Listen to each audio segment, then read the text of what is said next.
একজন মানুষের বক্তব্য শোনার জন্য লক্ষ লক্ষ জনতার সমাবেশ ঘটে। পঙ্গপালের মতো ছুটতে থাকেন তারা। নিজেদের পকেটের পয়সা ব্যয় করে দূর দূরান্ত থেকে আসেন বিভিন্ন পরিবহনে। ঘন্টার পর ঘন্টা ধরে করেন অপেক্ষা। জায়গা না পেয়ে ফুটপাত আর রাস্তা হয় জনতার ঠিকানা। একজন ব্যক্তির বক্তব্য শোনার জন্যে মা বোনেরাও থাকেন অধীর আগ্রহে। তাদের হৃদয়ের কথা ধ্বনিত প্রতিধ্বনিত হয় একটি কণ্ঠস্বরে। শিশু কিশোররাও মন্ত্রমুগ্ধের মতো শোনে তার কথা। একজন ব্যক্তি যার বক্তব্য নিয়ে রীতিমতো গবেষণা করা হয়, বিশ্বব্যাপী আলোচিত হয় একটি নাম। একজন দায়ে ইলাল্লাহ যার সাবলীল উপস্থাপনায় শত শত অমুসলমান ইসলামের সুশীতল ছায়ায় আশ্রয় নেন। তিনি লক্ষ কোটি জনতার একান্ত প্রিয় আল্লামা দেলাওয়ার হুসাইন সাঈদী। বাংলাদেশের এই সবুজ জমিন থেকে যার সুখ্যাতি ছড়িয়ে গেছে বিশ্বব্যাপী, সারা দুনিয়ায় মুসলিম উম্মার কাছে আজ অতি পরিচিত ও প্রিয় নাম আল্লামা দেলাওয়ার হুসাইন সাঈদী। আমার এই দেশ কত সুন্দর, আমার এই দেশ কি যে মনোহর। পাখির গানে গানে আসে ভোর, আজানের সুরে সুরে আসে ভোর। পাখির গানে গানে আসে ভোর, আজানের সুরে সুরে আসে ভোর। পাতায় পাতায় আলোর চিত্রকলা, ঢেউয়ের তালে তালে অনুপম কথা বলা। আমার এই দেশ কত সুন্দর, আমার এই দেশ কি যে মনোহর। 1940 সাল হিজরি ক্যালেন্ডারে দিনটি ছিল ৭ই রমজান বৃহস্পতিবার। এই পবিত্র দিনে পিরোজপুর জেলার ঐতিহ্যবাহী সাইদখালী গ্রামে প্রখ্যাত আলেমে দ্বীন মাওলানা ইউসুফ সাঈদীর ঘর আলোকিত করে জন্মগ্রহণ করেন শিশু দেলোয়ার। আল্লামা সাঈদী ভাগ্যবান এক নাম। তার পিতা ফুরফুরা শরীফের সিলসিলা পীর হিসেবে এলাকায় ব্যাপক পরিচিত ছিল।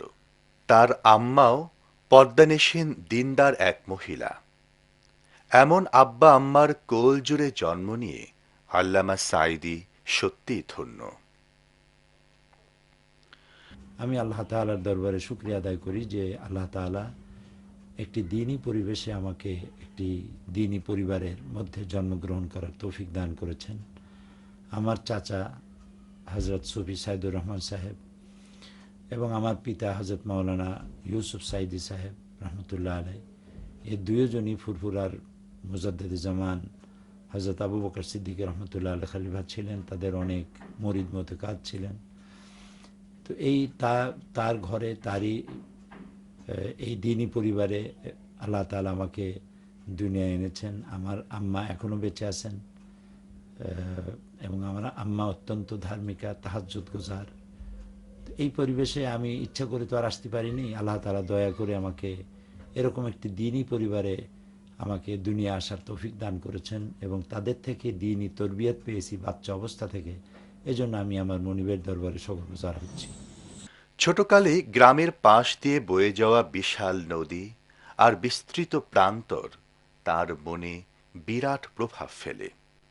তার উপর পারিবারিক ঐতিহ্য আর ধর্মীয় শিক্ষা তাকে একজন বিশাল মনের পরিপূর্ণ মানুষ হিসেবে গড়ে উঠতে সাহায্য করে।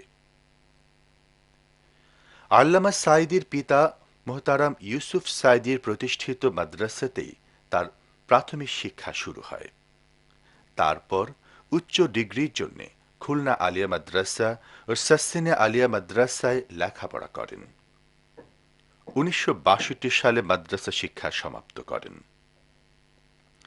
প্রাতিষ্ঠানিক শিক্ষার বাইরেও সমাজ, রাজনীতি, ধর্ম, দর্শন, অর্থনীতি, বিজ্ঞান ইত্যাদি বিষয়ে তুলনামূলক অধ্যয়নে নিজেকে নিয়োজিত রাখেন অনেক বছর। তাছাড়া জ্ঞান পিপাসা মেটাতে দেশ বিদেশে প্রখ্যাত ইসলামী ব্যক্তি ও চিন্তাবিদদের সাথে মত বিনিময় করেন, যোগদান করেন বিভিন্ন সেমিনার সিম্পোজিয়ামে। আল্লামা দেলোয়ার হোসেন সাঈদী ১৯৬০ সালে মুহতারামা সালেহা বেগমের সাথে বিবাহ বন্ধনে আবদ্ধ হন। তাদের ৪ সন্তান: মাওলানা রফিক বিন সাঈদী, শামীম বিন সাঈদী, মাসুদ বিন সাঈদী ও নাসিম বিন সাঈদী। তারা প্রত্যেকেই তাদের নিজ নিজ জায়গায় প্রতিষ্ঠিত। আল্লামা সাঈদীর বড় ছেলে মাওলানা রফিক বিন সাঈদী তার পিতার মতো দাঈ ইলাল্লাহর ভূমিকায় যোগ্যতার সাথে নিয়োজিত আছেন। তরুণ প্রজন্মের কাছে প্রিয় নাম মাওলানা রফিক বিন সাঈদী। আল্লাহ রাব্বুল আলামিন বলছেন আলাইহা তিসআতা আশার, ওভার ইট আর 19, তার উপরেও রয়েছে 19। এই 19 সংখ্যার রহস্যের জাল ছিন্ন করে এই পৃথিবীতে কারো পক্ষে সম্ভব। পিরোজপুরের সাসচিনা মাদ্রাসার কাছে স্বরূপকাঠিতে সর্বপ্রথম যে মানুষটি মানুষকে আল্লাহর দিকে আহ্বান করে বক্তব্য রাখলেন, কে জানতো এই কণ্ঠই একদিন ইথারে ইথারে ছড়িয়ে যাবে বিশ্বময়।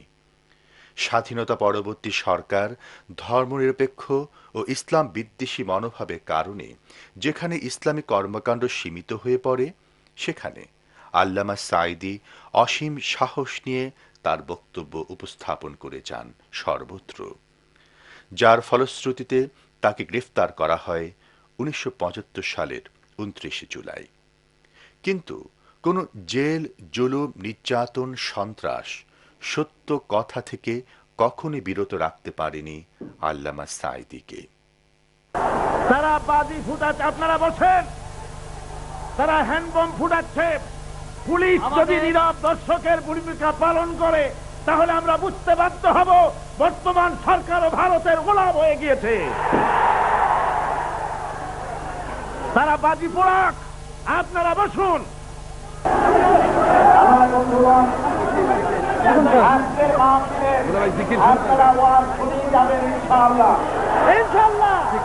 শত জুলুম নির্যাতন করেও সাহসী এই মানুষটিকে দাঈ ইলাল্লাহর ভূমিকা থেকে বিরত রাখা যায়নি, বরং দেশের সীমানা ছাড়িয়ে সারা দুনিয়ার প্রায় অর্ধশত দেশে আমন্ত্রিত হয়েছেন তিনি।